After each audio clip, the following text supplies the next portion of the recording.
ICDS, আশা, আংশিক চুক্তিভিত্তিক কর্মচারী, পেনশনার্স, সরকারি কর্মচারী, শিক্ষক শিক্ষাকর্মী অনেকের স্বপ্ন এই সরকারকে সামনে রেখে তাকে পূরণ করতে। নমস্কার।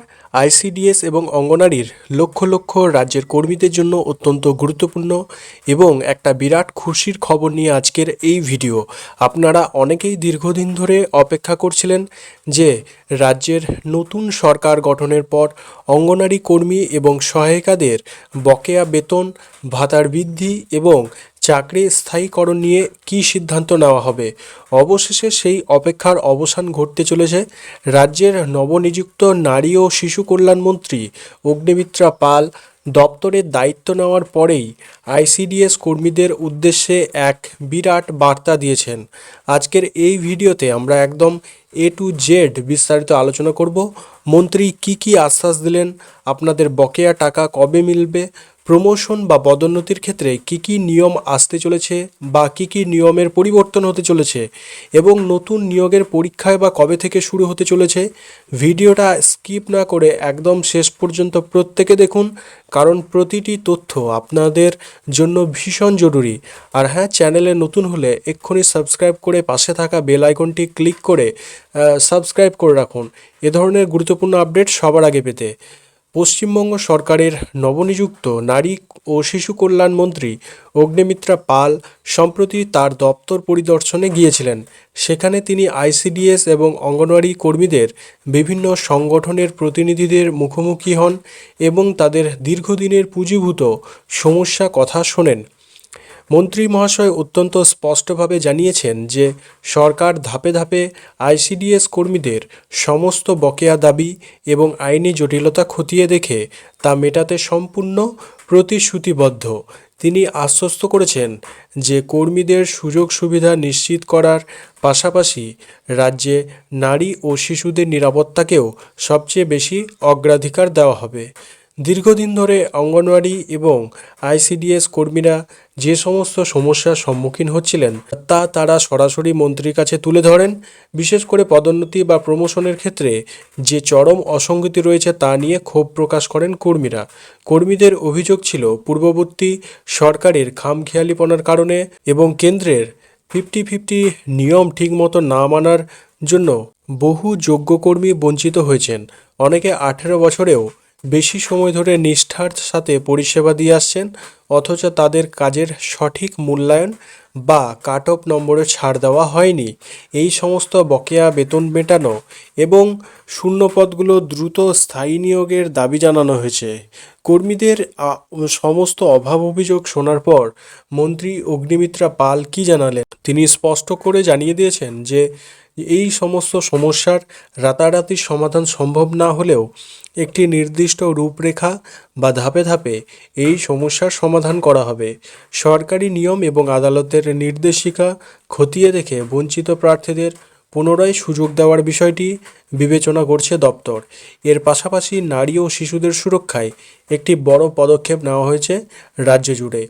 নারীদের নিরাপত্তার স্বার্থে এবং চাইল্ড লাইনের ব্যবস্থাকে আরও জোরদার করতে একটি বিশেষ হেল্পলাইন নম্বর চালু করেছে, যা হলো 181। এই নম্বরে ফোন করে সরাসরি মহিলারা তাদের সুরক্ষার বিষয়ে সাহায্য চাইতে পারবেন। শুধু তাই নয়, অঙ্গনারী কেন্দ্রগুলোর আধুনিকীকরণের ওপর জোর দেওয়া হচ্ছে 3টি মূল স্তরে, অর্থাৎ শিশু এবং গর্ভবতী মহিলাদের পুষ্টি ও স্বাস্থ্য সচেতনতা বাড়াতে অঙ্গনওয়াড়ি কেন্দ্রগুলোর পরিকাঠামোগত উন্নয়ন করা হবে অত্যন্ত দ্রুত গতিতে। ক্যাবিনেট বৈঠকের সিদ্ধান্ত অনুযায়ী আগামী জুন মাসের 1 তারিখ থেকেই বেশ কিছু বড় পরিবর্তন সিদ্ধান্ত যেটি নেওয়া হবে তা কিন্তু কার্যকর হতে চলেছে। মহিলাদের জন্য সরাসরি বাসে বিনামূল্যে যে যাতায়াত বা ভ্রমণের সুবিধা সেগুলো কিন্তু শুরু হতে চলেছে। দ্বিতীয়ত, স্বাস্থ্য সুরক্ষার ক্ষেত্রে রাজ্য জুড়ে আয়ুষ্মান ভারত যোজনার সুবিধাও প্রত্যেকে পাবেন।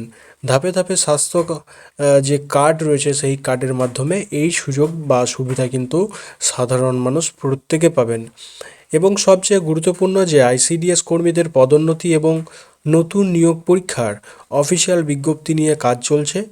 নতুন সরকারের তরফ থেকে মাননীয় মুখ্যমন্ত্রী এবং মাননীয় মুখ্যমন্ত্রী শুভেন্দু অধিকারী মহাশয়ও এই বিষয়ে বড় ইঙ্গিত দিয়েছেন। অঙ্গনারী কর্মীদের পদোন্নতির ক্ষেত্রে কেন্দ্রের সেই 50-50 অনুপাতের নিয়মটি জেলাভিত্তিক খুব দ্রুত কার্যকর করার আশ্বাস দেওয়া হয়েছে। আপনারা অনেকেই জানতে চান যে নতুন নিয়োগ কবে হবে বা শূন্য পদের তালিকা কিভাবে দেখা যাবে। আপনাদের জানিয়ে রাখি, প্রতি জেলা এবং ব্লক স্তরে অঙ্গনারী কর্মী ও সহায়িকা পদের যে শূন্য পদের তালিকা তা তৈরির নির্দেশ দেওয়া হয়েছে। বহু জেলায় দীর্ঘদিন ধরে ভ্যাকেন্সি, অর্থাৎ বহু জেলায় যে বিভিন্ন শূন্য পদ, লোক নেই, সেই যে ফাঁকা জায়গা, এত ভ্যাকেন্সি থাকা সত্ত্বেও যে পরীক্ষা নেওয়া হয়নি বা নিয়োগগুলি সম্পূর্ণ করা হয়নি, এবার সেই ফাঁকা পদগুলি শূন্য পদ ভরাট করতে বা দ্রুত পূরণ করা হবে, এই বিষয়ে কিন্তু খবর পাওয়া যাচ্ছে। মন্ত্রী অগ্নিমিত্রা পালের নির্দেশ অনুযায়ী খুব দ্রুত এই পরীক্ষা প্রক্রিয়া শুরু হতে চলেছে। আপনারা যদি আপনাদের নির্দিষ্ট জেলা বা ব্লকের আইসিডিএস নিয়োগ, পদোন্নতি বা পরীক্ষার কোনো আপডেট পেতে চান, বা কবে ফর্ম ফিল আপ, কোন ব্লকে কবে ফর্ম বেরোচ্ছে, তা পশ্চিমবঙ্গ সরকারের নারী ও শিশু কল্যাণ দপ্তরের অফিসিয়াল পোর্টালে কিন্তু নজর রাখতে পারেন। এছাড়া জেলাভিত্তিক অফিসিয়াল যে ওয়েবসাইটগুলো রয়েছে, মে মাসের মাঝামাঝি সময়ে নোটিফিকেশন জারি হওয়ার যে কথা হচ্ছিল, সেগুলি কিন্তু অলরেডি নোটিফিকেশন জারি করা হয়েছিল। সেগুলো আপনারা এই ওয়েবসাইটে গেলে কিন্তু অফিসিয়াল নোটিশ সরাসরি চেক করে নিতে পারবেন। কোনো তথ্যের প্রয়োজন হলে আপনারা যে চাইল্ড ডেভেলপমেন্ট প্রজেক্ট অফিসার বা সিডিপিও দপ্তরেও যোগাযোগ করতে পারেন।